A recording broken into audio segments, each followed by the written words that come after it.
1977 সালে সুইডেনে বেসরকারি বিশ্ববিদ্যালয় হিসেবে ইয়ংশপিং ইউনিভার্সিটির যাত্রা শুরু হয়। বিশ্ববিদ্যালয়টি শহরের ঠিক মধ্যবর্তী স্থানে অবস্থিত হওয়ায় যোগাযোগের মাধ্যমটা বলা বাহুল্য খুব সহজ। এই বিশ্ববিদ্যালয়ে মূলত 4টি প্রধান বিভাগ রয়েছে।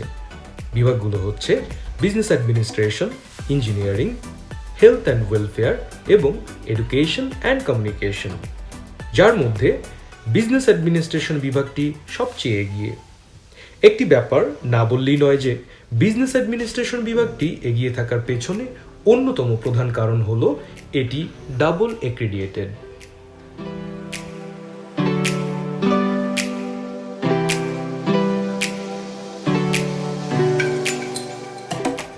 সার্ভিস সেন্টার, যেখান থেকে স্টুডেন্টদের accommodation, student card, student councillor এবং প্রয়োজনীয় সব তথ্য দেওয়া হয়ে থাকে। অর্থাৎ ইউনিভার্সিটি সম্পর্কিত যে কোনো তথ্যের জন্য স্টুডেন্ট হিসেবে সার্ভিস সেন্টার আপনার প্রথম গন্তব্য।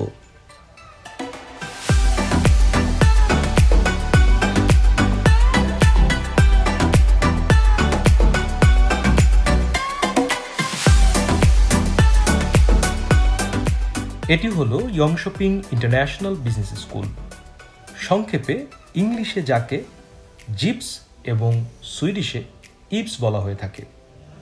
এখানে আমরা চেষ্টা করব ইউনিভার্সিটির classroom, canteen, study room, computer lab এবং প্রয়োজনীয় কিছু চিত্র আপনাদের সামনে তুলে ধরতে।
হাই,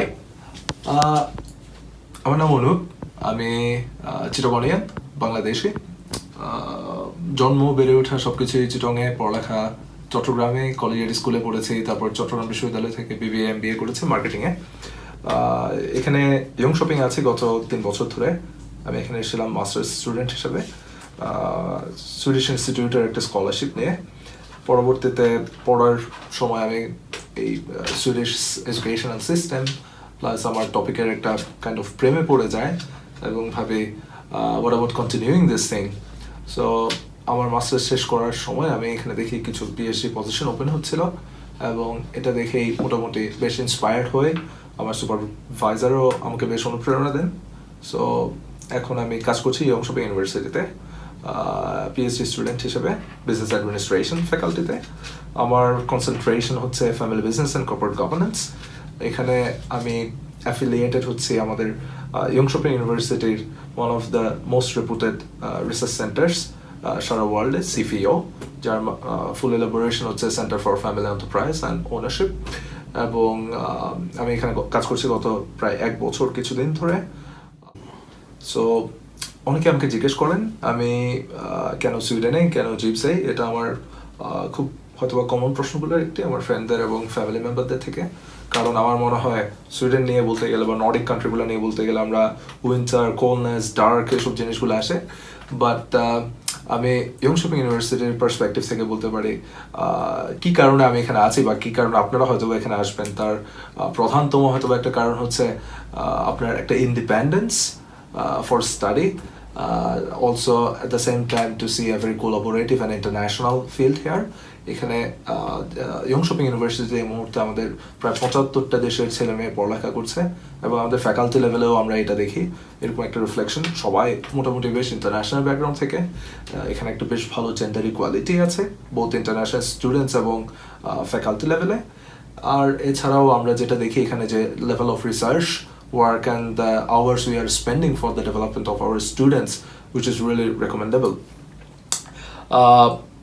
এটা এখানে একটা জিনিস বলা দরকার, ইয়ংশপিং ইউনিভার্সিটি কিন্তু সুইডেনের ইয়াংগেস্ট ইউনিভার্সিটিগুলোর একটা, এবং এই বছর 2019 সালে আমরা 25 বছর পূর্তি করতে যাচ্ছি দ্য বিজনেস স্কুলের।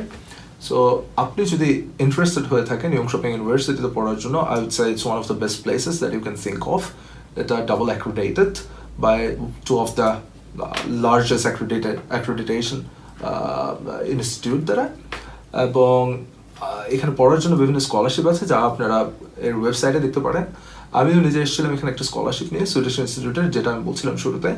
সো আপনারা এই জিনিসগুলো একটু এক্সপ্লোর করতে পারেন। অ্যান্ড অফকোর্স আমাদের এখানে একটা বেশ স্ট্রং বাংলাদেশি কমিউনিটি আছে, যেটা সম্বন্ধে আপনারা অনেক জানবেন এই ভিডিও এবং অন্যান্য আমাদের ম্যাটেরিয়ালসগুলো থেকে। So always feel free to reach any one of us, and I think there is a very nice life and environment waiting for you to explore in Sweden and as well as in whole Europe. Welcome.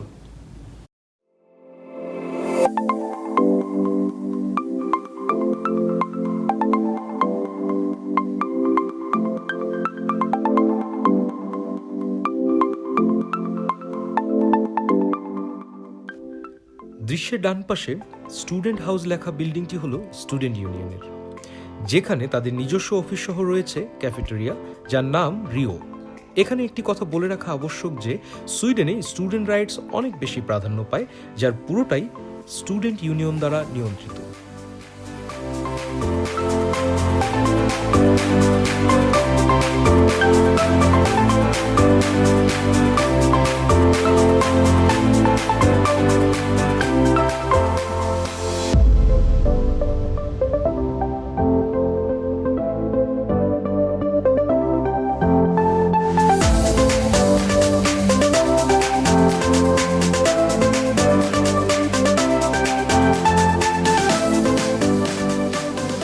ইয়ংশপিং ইউনিভার্সিটির অন্যতম আকর্ষণ হলো ইউনিভার্সিটির library.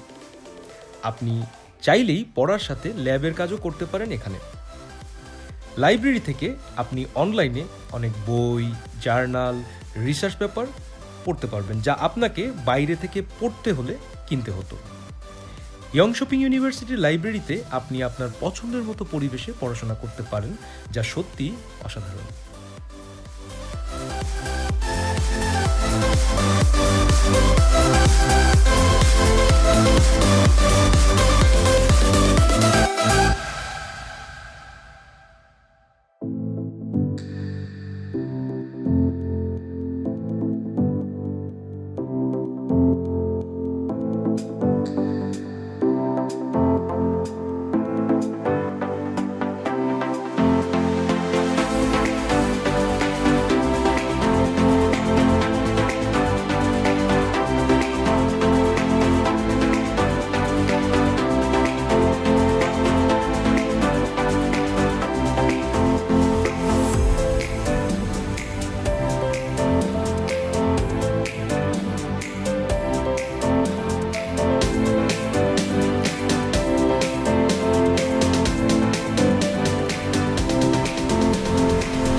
ইয়ংশপিং ইউনিভার্সিটির লাইব্রেরির দোতলায় অনেকগুলো study room ও computer lab রয়েছে, যা 24/7ই খোলা থাকে।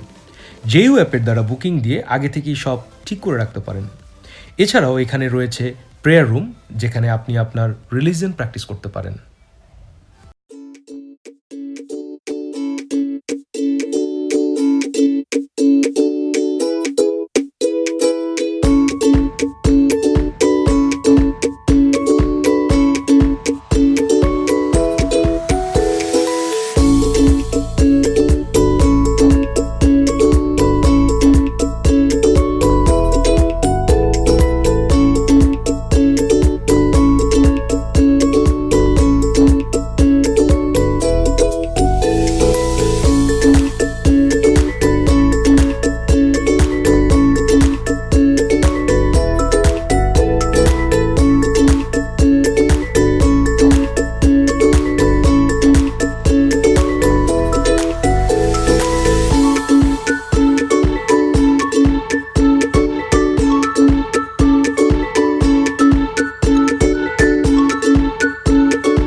প্রথমেই বলে নিতে চাই যে ইয়ংশপিং ইউনিভার্সিটিতে লেখাপড়া করতে আসলে হলে পরে অবশ্যই আপনাকে বাংলাদেশ থেকে ইউনিভার্সিটির অ্যাকোমোডেশনের ওয়েবসাইটে গিয়ে অ্যাপ্লিকেশন করে আসতে হবে। কারণ ইয়ংশপিংয়ে আর যা কিছুরই অভাব থাকুক না কেন, বাসস্থানের ভীষণ অভাব। তাই বাংলাদেশ থেকে যদি আপনি ইউনিভার্সিটির অ্যাকোমোডেশনের ওয়েবসাইটে অ্যাপ্লিকেশন করে আসেন, তাহলে অন্ততপক্ষে ইয়ংশপিংয়ে পৌঁছানোর পরে বাসস্থান নিয়ে আপনাকে কোনো ধরনের দুশ্চিন্তায় পড়তে হবে না। দ্বিতীয়ত, ইয়ংশপিং ইউনিভার্সিটিতে যারা স্পাউস সহ লেখাপড়া করতে আসতে চাচ্ছেন, তাদের জন্য কিছুটা দুঃখজনক হলেও বলতে হচ্ছেই যে ইয়ংশপিং ইউনিভার্সিটি তাদের স্টুডেন্ট অ্যাকোমোডেশনে কখনোই স্পাউস অ্যালাউ করে না। তবে হতাশ হওয়ার কিছু নেই, কারণ হচ্ছে ইয়ংশপিংয়ে বেশ কিছু ওয়েবসাইট রয়েছে, গ্রুপ রয়েছে, যেই ওয়েবসাইট এবং গ্রুপে আপনি বাংলাদেশে বসেই আপনার ইন্টারেস্ট শো করতে পারেন এবং সেক্ষেত্রে আপনার অ্যাকোমোডেশন পাওয়া অনেক সহজতর হয়ে যাবে। অনেকেই হয়তো মনে করে থাকতে পারেন যে কোনো মতে হয়তো দুজন মিলে একটি রুমের মধ্যে পার করে দিতেই পারবো দিন, কিন্তু আপনার এই ধারণা সম্পূর্ণ ভুল। কারণ হচ্ছে আপনি যে অ্যাপার্টমেন্টে থাকছেন সেখানে কোন দেশের কোন ইউনিভার্সিটি থেকে স্টুডেন্টরা এসছে এক্সচেঞ্জ হিসেবে পড়াশোনা করতে আপনি জানেন না।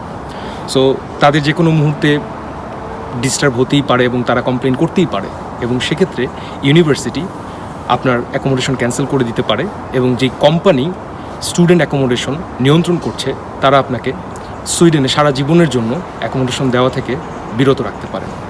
সেক্ষেত্রে আপনি আপনার কাঙ্ক্ষিত সুযোগ হাতছাড়া করে ফেলতে পারেন। তৃতীয়ত, যেই বিষয়টাতে আমি বিশেষভাবে গুরুত্ব দিতে চাচ্ছি তা হচ্ছে ইউনিভার্সিটির অ্যাকোমোডেশন অফিসে সঠিক সময়ে এসে উপস্থিত হওয়া।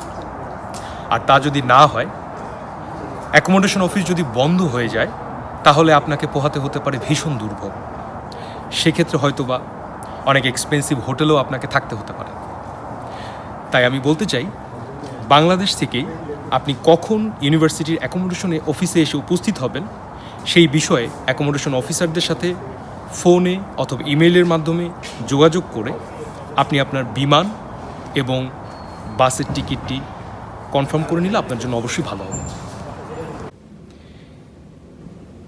এবার আমি বলতে চাই ইয়ংশপিং ইউনিভার্সিটির স্টুডেন্ট অ্যাকোমোডেশনের অবস্থান, ধরন এবং খরচের ব্যাপারে।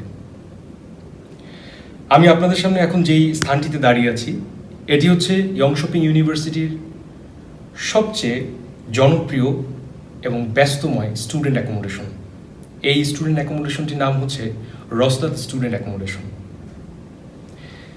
বেশিরভাগ বাংলাদেশি স্টুডেন্টদেরই পছন্দের প্রথম তালিকায় থাকে এই রসলাত স্টুডেন্ট অ্যাকোমোডেশন। একজন বাংলাদেশি হিসেবে আমারও পছন্দের প্রথম তালিকায় রসলাত অ্যাকোমোডেশনই ছিল। এতক্ষণ ধরে আপনাদের সাথে যেই স্থানগুলোতে দাঁড়িয়ে আমি কথা বলছিলাম, এই প্রত্যেকটি স্থানই রসলাত স্টুডেন্ট অ্যাকোমোডেশনের অংশ। ইয়ংশপিং ইউনিভার্সিটির অ্যাকোমোডেশনগুলো সাধারণত 3 ধরনের হয়: স্টুডিও অ্যাপার্টমেন্ট, শেয়ার অ্যাপার্টমেন্ট এবং ডরমিটরি। এই অ্যাকোমোডেশনগুলোর রেন্টের ধরন 2 ধরনের। কিছু কিছু অ্যাপার্টমেন্ট, কিছু কিছু অ্যাকোমোডেশন রয়েছে যেগুলোর ফি আপনাকে সেমিস্টারের শুরুতেই পুরো সেমিস্টারের জন্য পে করে দিতে হচ্ছে, এবং কিছু কিছু অ্যাকোমোডেশন রয়েছে যেগুলো আপনি প্রত্যেক মাসে চাইলেই দিতে পারেন। সেক্ষেত্রে আমি বলবো ইউনিভার্সিটির অ্যাকোমোডেশনের ওয়েবসাইটে গিয়ে আপনারা দেখতে পাবেন যেই অ্যাকোমোডেশনগুলোর রেন্ট 5 সংখ্যার, সেগুলো আপনাকে সেমিস্টারের শুরুতেই পুরো সেমিস্টারের জন্য পে করে দিতে হচ্ছে। আর যেই ফিগুলো 4 সংখ্যার, সেগুলো আপনি প্রত্যেক মাসে চাইলে দিতে পারেন। সেক্ষেত্রে আমি আরও বলে রাখতে চাই যে আপনারা ইউনিভার্সিটির অ্যাকোমোডেশন ওয়েবসাইটে গিয়ে অ্যাকোমোডেশনের সাইজ, ইন্টেরিয়র, ধরন এবং ইউনিভার্সিটি থেকে কতটুকু দূরত্বে অ্যাকোমোডেশনগুলোর অবস্থান, সেই বিষয়গুলো সম্পর্কে আপনারা জানতে পারেন।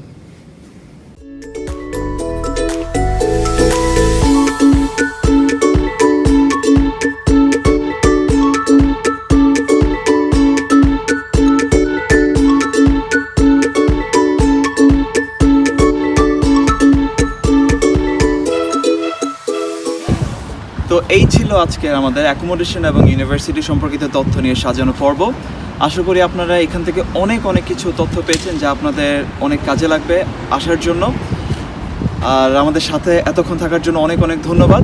এবং পরবর্তীতে আমরা যেটা নতুন পর্ব নিয়ে আসছি সেটা হলো গিয়ে ট্রান্সপোর্ট এবং শপিং রিলেটেড যত সব তথ্য আছে সেই তথ্যগুলো।